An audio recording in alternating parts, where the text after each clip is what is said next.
स्वामी विवेकानंद और जर्मनी के संस्कृत भाषा के विद्वान प्रोफेसर पॉल डायसन संस्कृत साहित्य पर चर्चा कर रहे थे।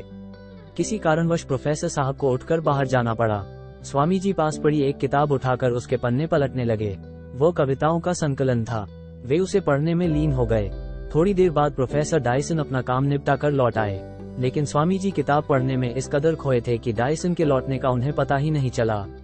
कुछ देर बाद डायसन को लगा कि स्वामी जी जानबूझकर उन्हें नजरअंदाज कर रहे हैं। पूरी किताब पढ़ने के बाद जब स्वामी जी ने अपनी गर्दन ऊपर उठाई तो डायसन को सामने बैठकर इंतजार करता पाया। वे बोले, क्षमा कीजिएगा, मैं पढ़ रहा था, इसलिए आप कब आए इसका पता ही नहीं चला। स्वामी विवेकानंद द्वारा माफी मांगने के बावजूद डायसन के मन का मलाल खत्म नहीं हुआ। उन्हें यही लगता रहा कि स्वामी जी ने जानबूझकर उनकी उपेक्षा की। स्वामी विवेकानंद उनके मन का भाव जान गए। उन्हें दुख हुआ। डायसन को यकीन दिलाने के लिए वे किताब की कुछ कविताएं सुनाने लगे, लेकिन इसका उल्टा असर हुआ। कविता की पंक्तियां सुनने के बाद डायसन ने कहा, लगता है आपने ये किताब पहले भी पढ़ी है। डायसन के इस तरह सोचने का कारण ये था कि 200 पन्नों वाली किताब कोई व्यक्ति इतने कम समय में नहीं पढ़ सकता था। वे बोले, किताब की सारी कविताएं आधे घंटे में याद हो जाना मुमकिन नहीं है।